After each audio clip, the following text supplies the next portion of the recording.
Bonjour.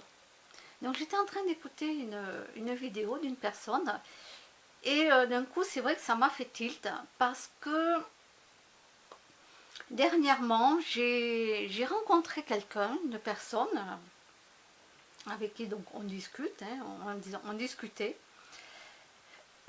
et cette personne est beaucoup dans... Donc il lisait le livre, il m'avait montré le livre de Freud, un des livres sur Freud, sur Freud. Il regarde aussi, bon, il y a Freud, il y a Lacan, bon, il y en a plein. Donc il est énormément dans la psychologie, mais pure, hein. Vraiment, voilà, c'est vraiment là-dedans. Et donc, moi, comme vous savez, moi je suis les deux, hein. J'ai ok, côté psychologie, tout ça,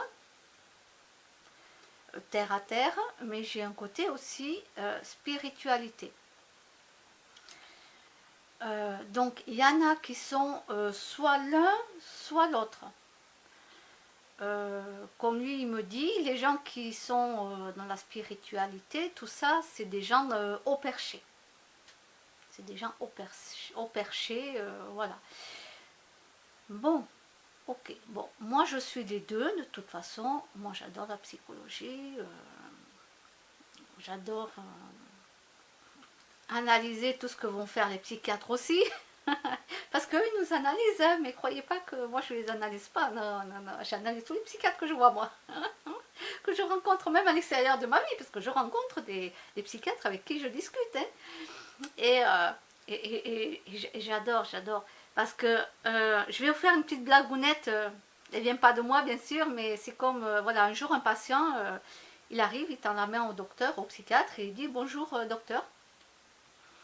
Et le psychiatre, il réfléchit dans ta tête, il se dit qu'est-ce qu'il a voulu me dire par là? Mais c'est ça, un psychiatre, ça analyse tout, tout, le moindre geste, le moindre fait, la moindre chose. Que vous allez éternuer, il va vous marquer sur le dossier pathologie. Bon, là j'exagère, mais c'est ça quoi, pathologie. Un psychiatre, il est là pour marquer que des pathologies. Voilà. Et vous bourrez de cachetons, même si vous n'en avez pas besoin de autant que ça. Et un psychiatre, on va dire un psychiatre, voilà, c'est pathologie et cacheton. Voilà. Après, vous avez certains psychiatres qui ont un côté philosophe. Donc ça, c'est déjà beaucoup mieux. Voilà. Moi, je préfère avoir un psychiatre qui a un côté philosophe. C'est mieux. Moi, je préfère. Et après, vous avez des psychiatres qui, eux, ont un esprit plus ouvert et qui vont dans la spiritualité. Ça veut dire qu'ils étudient tout ce qui est spiritualité. Ils sont psychiatres, c'est leur travail. Et ils s'intéressent à la spiritualité, ils essaient de comprendre aussi pourquoi certains patients ils sont comme ça, etc., etc. Parce que les psychiatres, ils savent très bien que l'hypnose existe. D'accord? L'hypnose existe, pourtant c'est quelque chose qu'on ne voit pas. C'est invisible, c'est-à-dire on vous parle et il y a l'hypnose. Bon, c'est pas une matière, on ne touche pas une chaise, on ne touche pas une table. Pourtant, voilà. Donc, les psychiatres s'arrêtent juste à l'hypnose qu'on apprend, disons, pas nous, mais eux, certains psychiatres pratiquent l'hypnose, qu'ils ont appris pour essayer d'enlever, pour enlever une phobie, par exemple. Une phobie ou autre. Mais quand vous commencez à parler à un psychiatre de l'hypnose régressive, alors certains psychiatres connaissent l'hypnose régressive jusqu'au fœtus. Ils connaissent la psychogénéalogie. Ils connaissent, d'accord? Mais dès que vous leur parlez de l'hypnose régressive qui va dans les vies antérieures, alors là, ça y est, c'est foutu, ils sont choqués, ils savent, ils connaissent pas. Ils connaissent pas parce qu'ils n'ont pas appris ce cursus-là. Pour l'instant, donc on est en 2019 et on est encore, on a quand même avancé, hein, parce que avant on vous aurait mis brûlé sur un bûcher parce que vous aurez osé parler de microbes. D'accord? Ben oui. Vous aurez osé parler d'hypnose, on vous aurait brûlé sur un bûcher. Vous aurez osé parler de magnétiseur, alors que de nos jours ça va. Heureusement que les gens avancent, mais ils avancent trop lentement. Hein. Trop lentement, je vous le dis. Hein, je vous le dis. Voilà. Les gens, bon, ça va. Magnétiseur, oui, on connaît. Bon, il y en a qui ne peuvent même pas y croire parce qu'ils ne sont pas dans ce stade d'évolution encore. Ils sont restés très, on va dire, très primaires, quoi, dans leur cerveau. Mais on ne peut pas leur en vouloir, c'est la vie de toute façon. On évolue ou on n'évolue pas. C'est comme ça. Donc, les coupeurs de feu aussi. Les coupeurs de feu, maintenant, on sait tous qu'ils sont appelés dans les hôpitaux ou dans les cliniques. Alors qu'avant, ils étaient appelés, mais en cachette. Il ne fallait pas que ça se sache. Et oui, et oui. Maintenant, ça y est. On est au courant. Donc, mais il n'y a pas assez l'évolution. Voilà.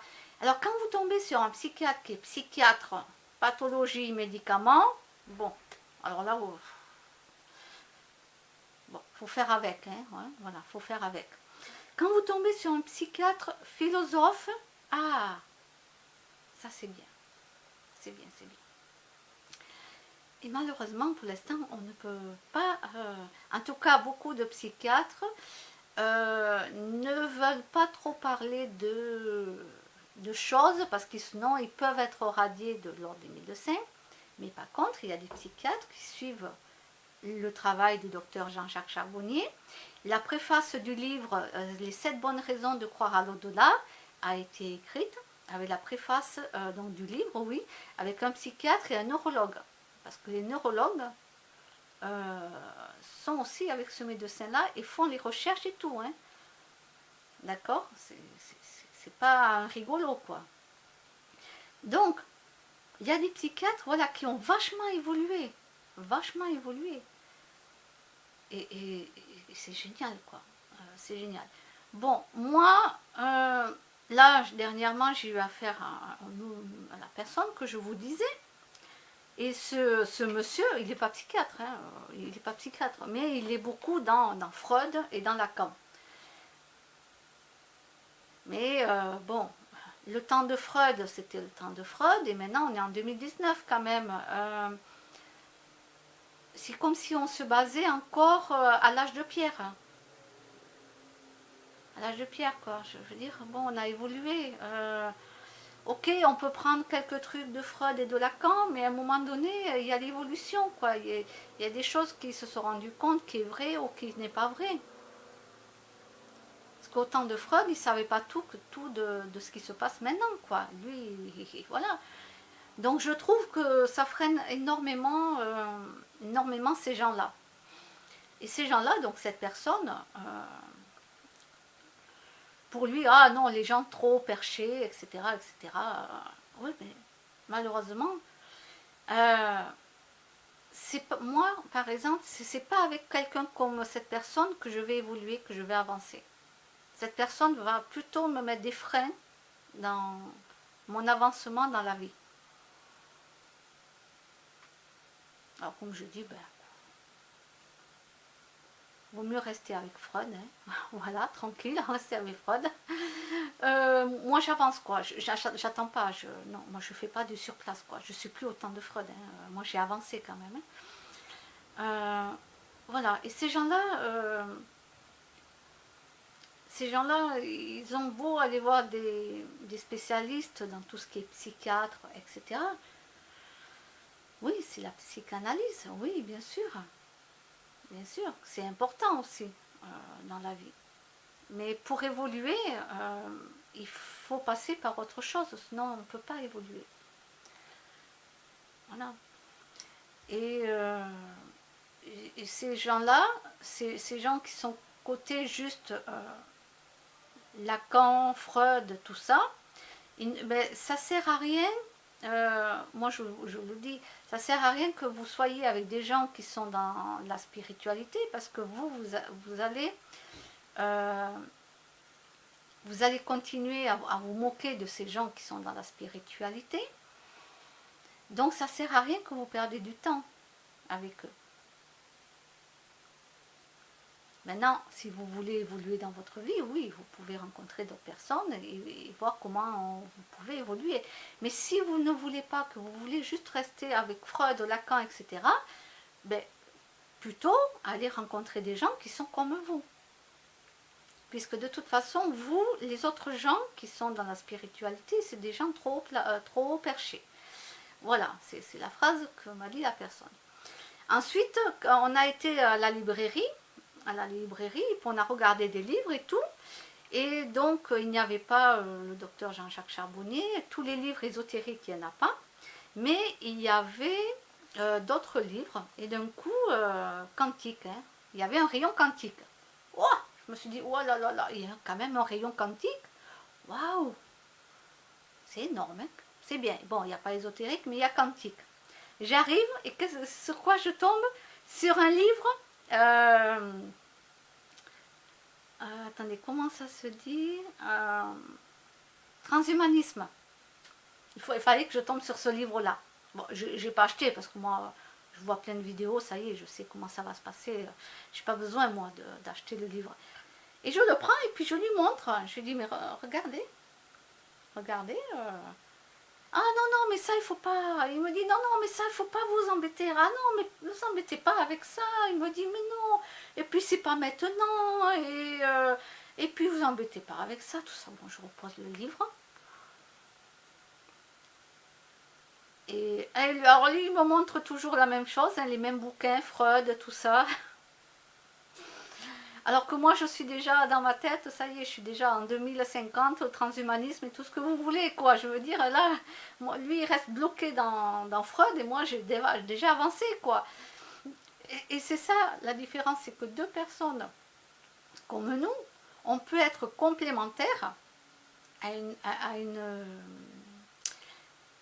une autre façon de penser, mais à condition que l'autre personne veut évoluer. Si l'autre personne ne veut pas évoluer, ça sert à rien, ça sert à rien, parce qu'on va perdre du temps à discuter sur quoi?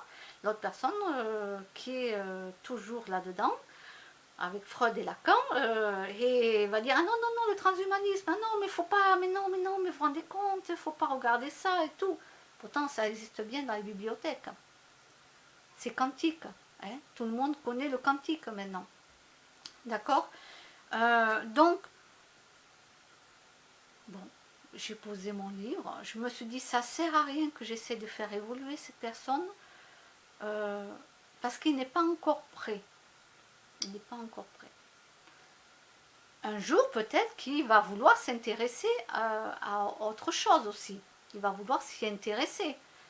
Parce qu'il s'est quand même rendu compte qu'il y avait de plus en plus de machines qui remplacent l'être humain. Il s'est quand même rendu compte de ça. Donc, pourquoi pas? Peut-être qu'un jour, il va vraiment évoluer et il va voir qu'il existe autre chose que Freud, quoi, dans la vie. Moi, j'aime énormément la psychologie. Hein. Moi j'adore, j'adore. Mais c'est pas pour ça que je m'arrête juste à ce qui a été noté avant, quoi. Parce que tout ce qui a été dit avant, ben, il y a l'évolution qui s'est faite. L'être humain, il évolue, il faut en tenir compte.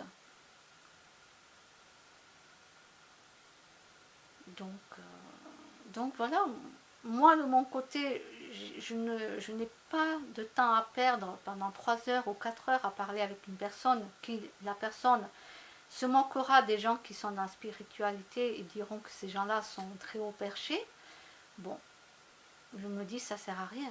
Ça sert à rien que je perde du temps avec quelqu'un comme ça de toute façon. Parce que le temps que je parle avec cette personne, je ne suis pas en train d'apprendre autre chose. Je ne suis pas en train d'évoluer encore plus. Donc voilà. Et à cette personne, eh ben, je préfère qu'une personne comme lui, ben, qui rencontre des gens comme lui. Comme ça, au moins, ça fait un groupe où ils peuvent échanger ce qu'ils pensent avec les psychiatres, les psychologues, etc. etc. Voilà. Et je tiens à dire que ce n'est pas une tare d'aller parler avec un psychiatre. C'est pas une tare. Alors, pourquoi moi je disais avant, bon ben, moi si je devais choisir entre psychologue et psychiatre, avant ben, c'était le psychiatre. Pourquoi ben, parce que c'est pris en charge par la sécurité sociale. Qu'une psychologue, c'était pas remboursé. Tout simplement. Tout simplement. Mais après, je crois que là, il y a quelque chose qui est sorti. Je crois que les psychologues, c'est remboursé, il me semble. Mais je ne sais pas trop, j'ai pas été chercher plus loin. Voilà, les psychiatres, c'est pris en charge par la sécurité sociale. Et voilà, point barre. C'est pas une tare d'aller voir un psychiatre. Vous n'êtes pas obligé d'être fou, allié pour aller parler à un psychiatre. Il y a des gens, ils n'ont pas fait le deuil de la mort de leurs parents et ils vont parler à un psychiatre.